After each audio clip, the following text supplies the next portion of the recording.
A challenge is to understand just how profound these changes are for the world and for these companies. This is not called the fourth industrial revolution for nothing. The vision of Industry X is to transform industries. We are not there yet.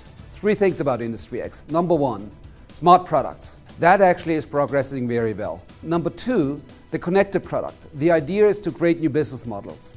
It mostly hasn't happened yet. And number 3, the vision of Industry X is really to re-engineer the way products are engineered and manufactured. Has it happened yet? Not really. So Industry X is out of the gate, but it's starting incremental, and now we have to help the industries, we have to help our clients to really become transformational.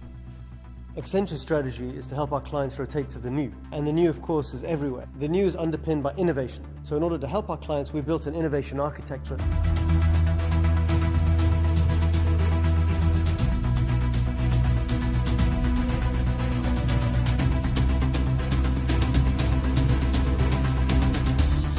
The innovation network that we have built for our industrial clients is to help them envision, touch, feel, what are the ideas and the way they can transform their own operations.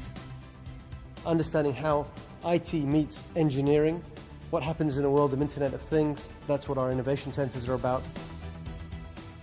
Welcome to Garching, just outside Munich.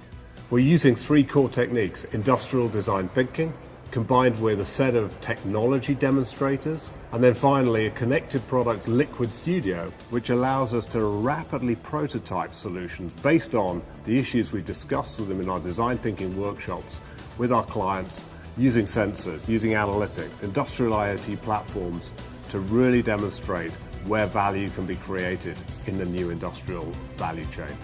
So it's really coming in with issues and leaving the centers with solutions.